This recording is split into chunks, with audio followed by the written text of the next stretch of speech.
Welcome back to the iRod Garage. You saw in my last video that we were putting together a short block for Brandon's Big Block 454 trot. And today we're going to take care of the heads, intake manifold. We're going to get it installed. We appreciate you guys coming by and spending time with us. Check it out.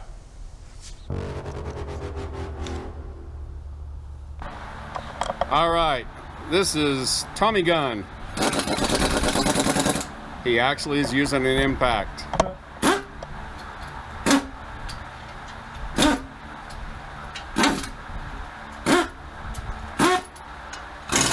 How do you feel, Tommy?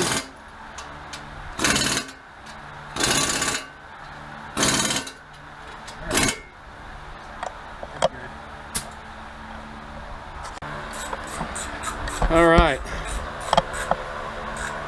We just stabbed the transmission and didn't realize that we weren't filming. So Tommy, give us a real quick fast forward version of what we did. One more time, please.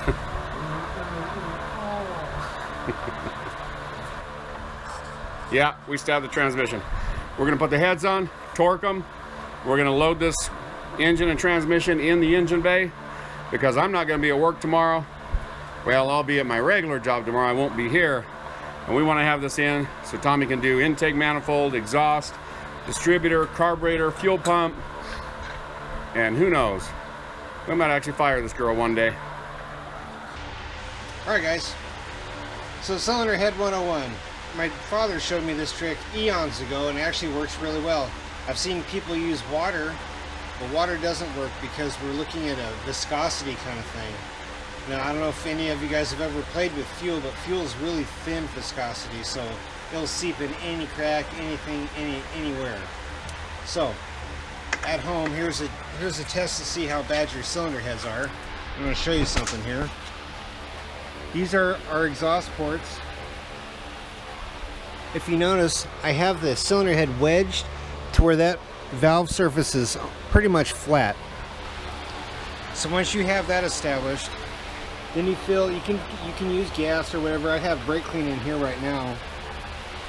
But what you're looking for is let it simmer for a couple minutes, and then go ahead, and if you dump the head out, that's fine, but you got to do it quick. You don't want to get any wetness anywhere else. What you're looking for is the valve seat. If it's nice and dry where that valve face is, you're good to go. If it's seeping a little bit, if it's leaking, you're done. If it's leaking, it's got to be addressed. But I mean, sometimes you'll see it sweating a little bit. That's me personally, that'd be acceptable. But anyway, and only do it exhaust, all your exhaust valves, and then do all your intakes, because if you have a valve that's leaking, you won't be able to know which one it is. Alright, so you'll notice these gaskets have a coating on them. These are head gaskets. One of the videos I told you we don't ever put silicone on head gaskets, and that's true. This is a product called Copper Coat, and it's when you're doing an older engine like this right here, and it just gives it an extra little bit of bite, but it is not silicone. So that is what we're doing right now.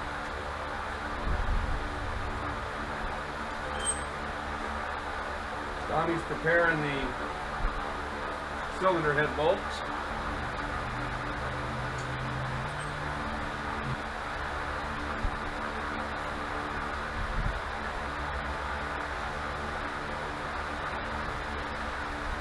So these cylinder heads are really heavy, so I'm not going to try placing one on until I have Tommy over here to be able to stabilize the engine for me.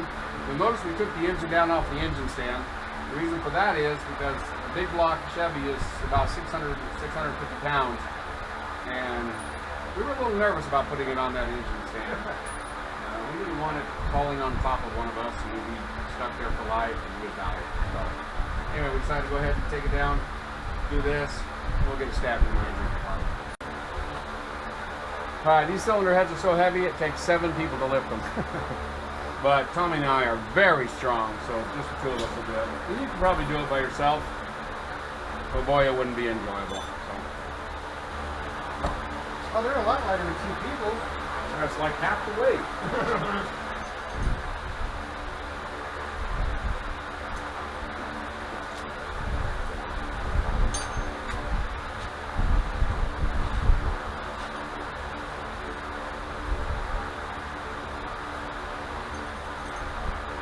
And you'll notice that we keep a towel down in there, and it looks really dirty.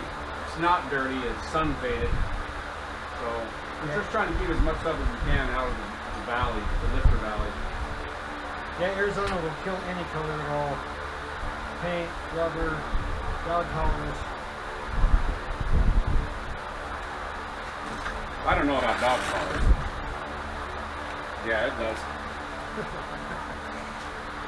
I know that because I bought a brand new one from the combination. But did you buy a pink one?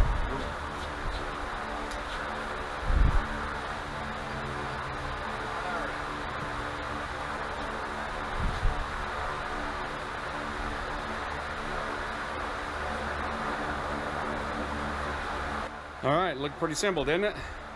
We're gonna go ahead and throw the bolts in. You know, I won't bore you with that. And then we'll get ready to torque the heads. All right, so putting in the head bolts. I'm gonna do something that's gonna get people writing me nasty notes and saying, you can't put head bolts in with an impact ring. I'm not. All I'm doing is just running them in until they make contact. It just speeds the whole process up. Then we'll go back and we torque them. We're not torquing, we're not doing it with an impact. It just makes life easier.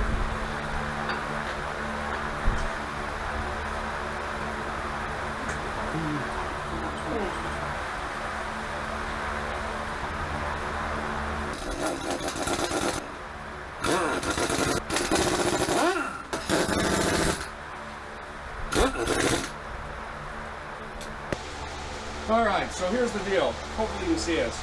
We are pushing like crazy. Tommy has to leave in about a half hour, and we're going to try and stab this engine and tranny in the engine compartment in 30 minutes. That way he can mess with it tomorrow when I'm at work. Work sucks, don't do it. Play all day. Anyway, we're going to try and stab this girl. Sorry that we didn't show you putting on the heads and torquing them down, but they're on, but we're just in a hurry, so. We just waited pretty well.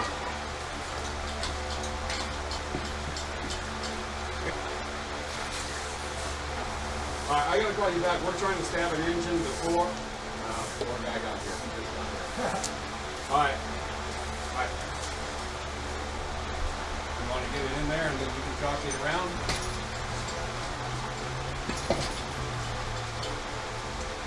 Where's the pry bar? It's right there behind you.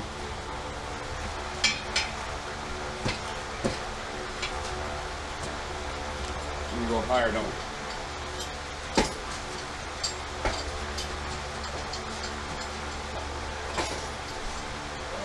Huh.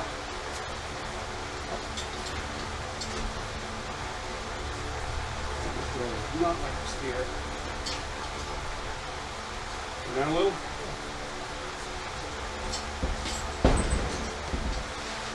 Go down. Kick on that arm, it's up against that control arm. Alright, who's out there? He's gonna finish it up. I'm gonna go help a guy buying a 65 GTO.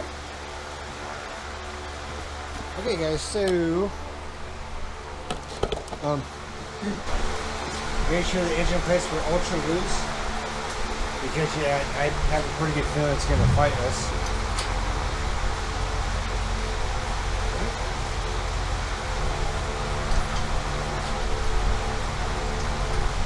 Alright, we'll try those. Have to be creative.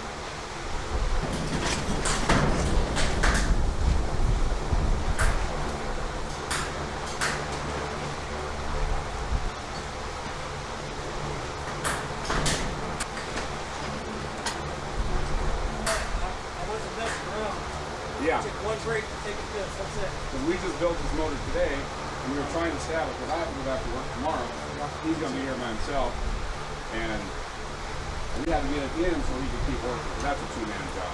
But we barely stabbed it, that's why I didn't respond to you right off. We're literally throwing it in, and now he's trying to fight with it and get it done. So, but this is another LS project we're doing for my nephew.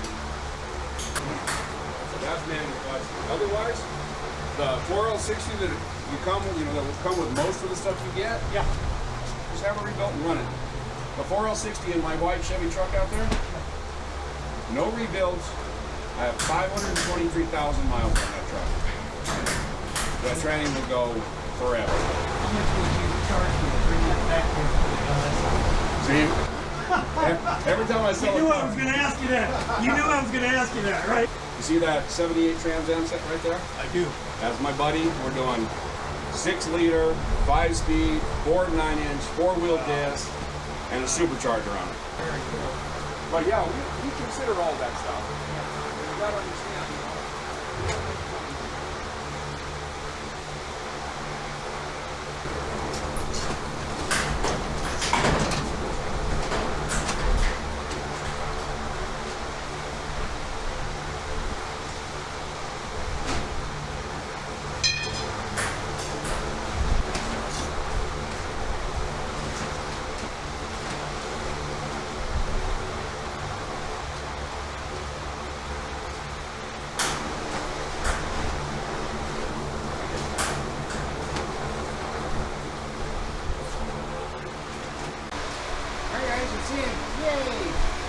Let the jack down, let them settle down. You need to set the valve covers on it and the intake because it looks like it might be getting a little stormy here. Anyway, let's see what it looks like.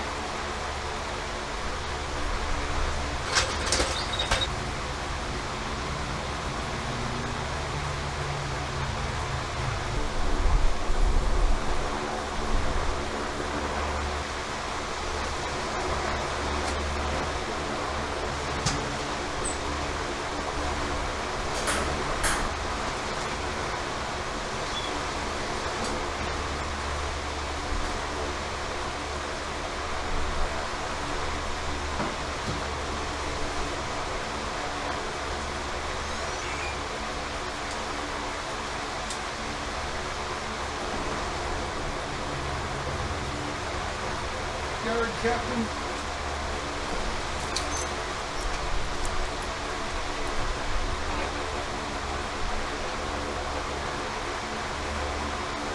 All right, let's get us a close. Those header stories. Not even remotely. Well, there you go. You already knew that. Huh? Well, you had 70% chance of that happening. Yeah.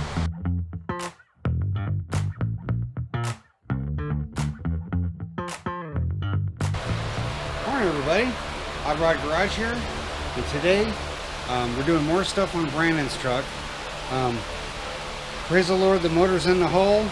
Obviously, you can see. Ooh, yay!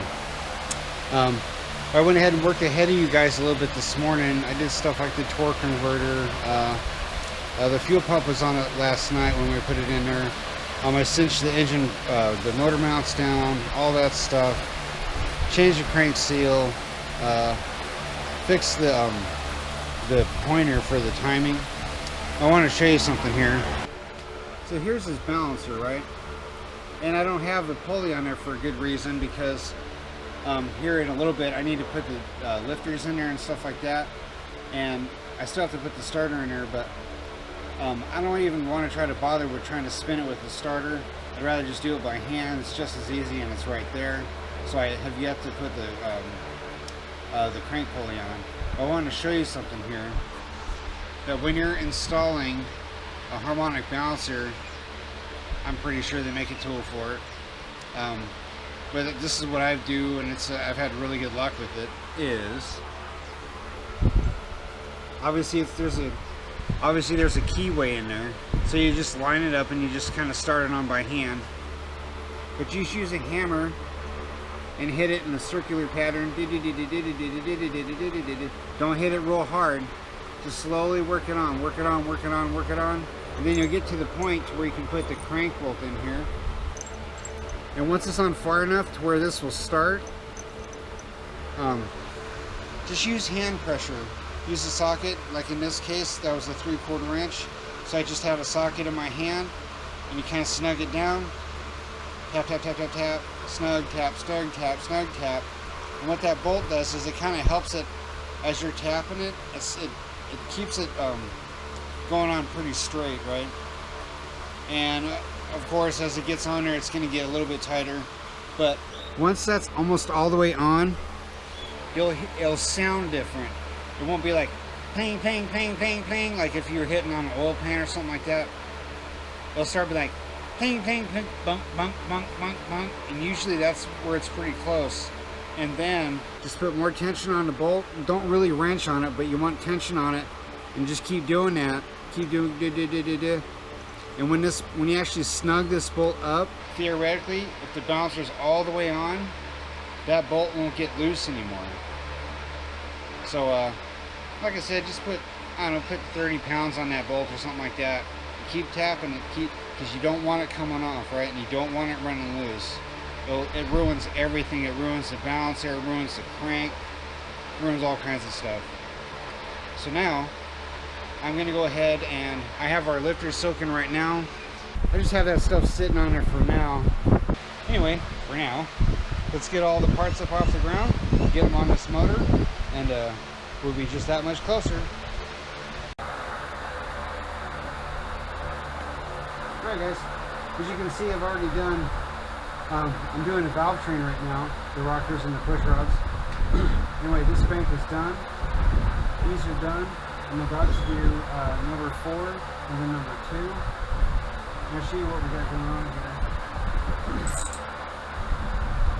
So the push rods are in there. Like I said, you know, a lot of this stuff is pretty self-explanatory. If some don't fit, it's probably the wrong thing. So a cam has a lobe, right? It has a center spinning spot, and then it's got a lobe. Well, this cam in here has got a pretty good sized lobe in it. But what I want to do is when I'm, like, say if I'm adjusting this push rod, I want that part of the lobe to be completely 180 out. So I'm all the way at the bottom of that. That way I know my adjustment's right. And then when the ramp or when the lobe comes back and smacks it, then I'll push it open.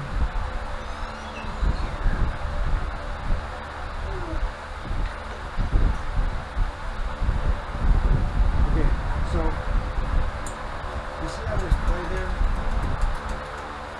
What you want to do is continually do that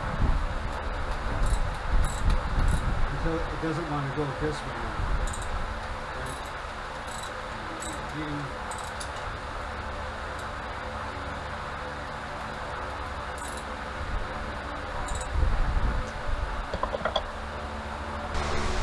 Okay, so now I don't have any up and down play no more.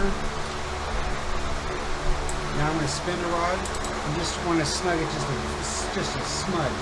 You don't want it to where you can't turn. So we're turning. There's just a smudge of drag. So there's that, and then 1/2 turn. And that's done. So now we're going to reverse our order. Now we want the exhaust lobe all the way down. So being 180, our exhaust or our intake will be all the way up.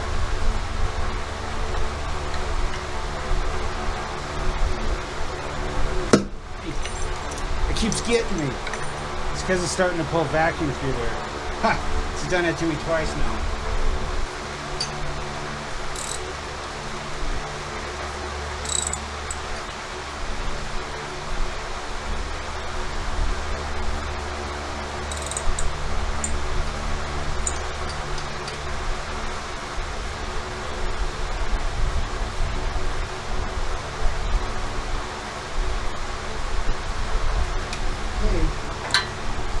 Show you guys real quick here stuff, and there's all kinds of degrees of this and degrees of that, and I am not a professional race car engine builder.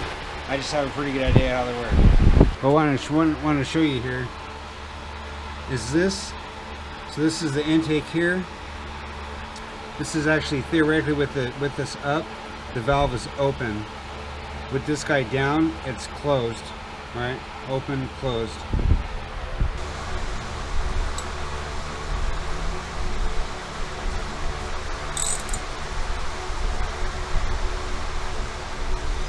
Okay guys, last onesies. And sometimes if you're unsure where it is on that lobe, you can turn it and then back it up a little bit and try to find that sweet spot. See, like right there, I just passed the lobe, so now I'm going to back the engine up just a little bit. which on this style of engine is okay. Really anything domestic is okay, but well, that's a whole nother ball game. Let's just keep it with domestic V8s.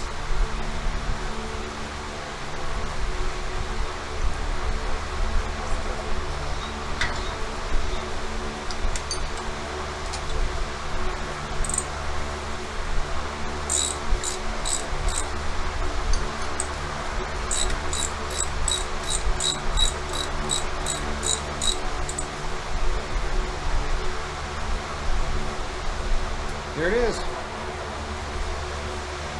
2, 3, 4, 5, 6, 7, 8, 9, 10, 11, 12, 13, 14, 15, 16. Alright. Now she is ready for the to put the intake on it after I clean up my horrible oil mess.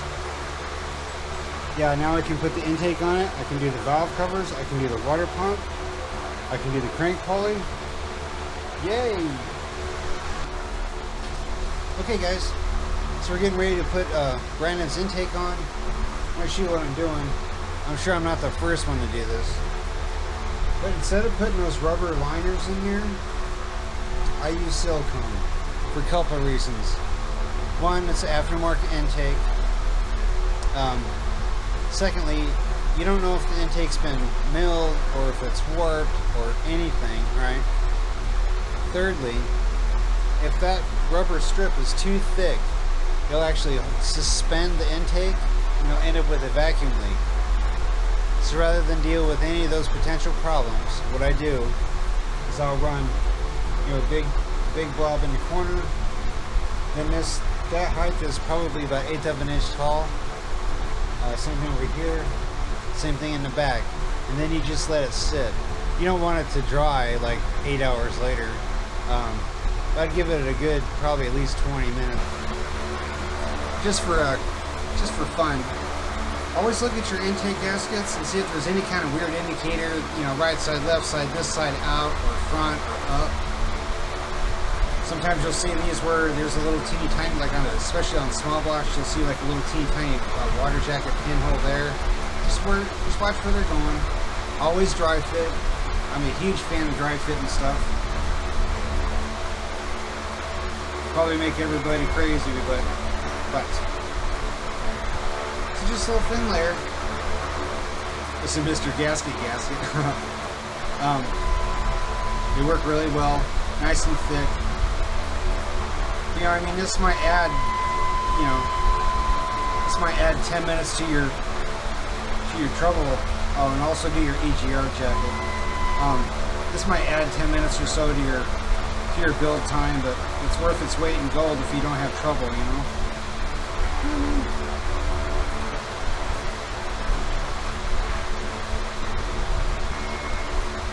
Okay, so there's one. Let's go ahead and get that girl applied. Now I'm going to grab 2 bolts just for reference, so I make sure I have a gasket in the right spot.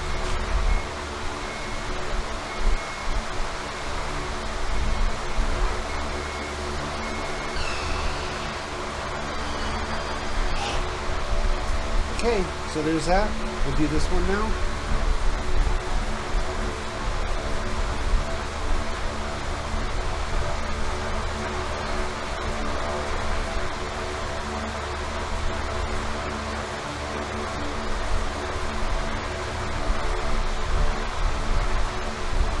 Alright, there she is. Always remember, don't bend them. Okay.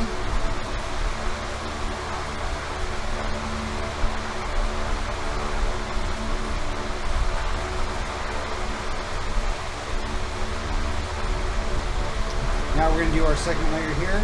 We'll give it a minute, and then we'll do this, and then we'll give it a little bit more time, and then she should be ready for she should be ready pretty soon. Okay guys, our second layer is up. All of our runners are done. I took the bolts out. Runners down over here. See that over here? It's my personal feeling that if you do that, it's about the best chance you got for making an aftermarket intake not leak a used one. So anyway, we're gonna give that about 3 minutes, 4 minutes.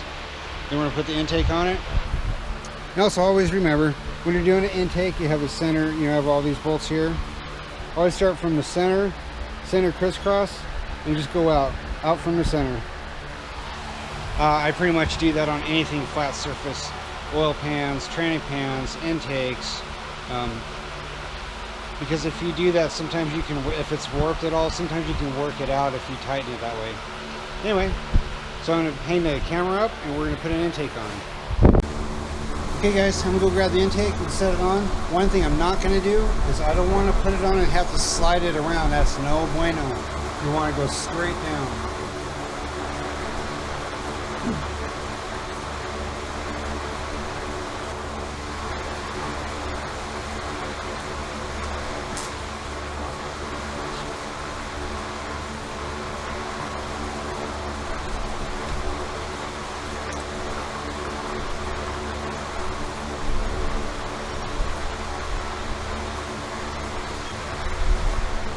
And this again is one reason why it's really nice to tap all your holes. That way you're not running into junk or anything like that.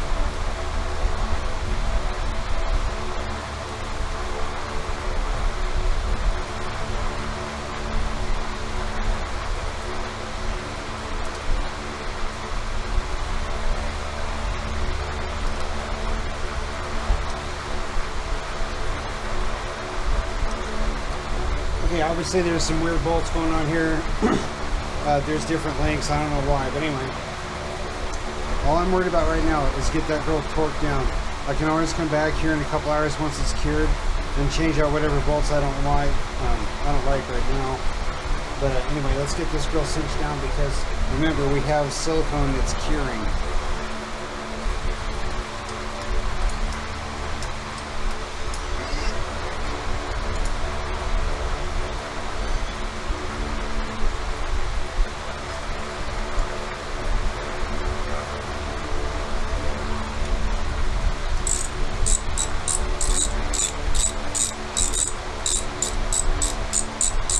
Okay, there it is, pretty much from the center out. So now I'm gonna let that cure, come back in a couple hours, change out these bolts here. We need to change out 3 bolts because they don't match the other set, which is weird.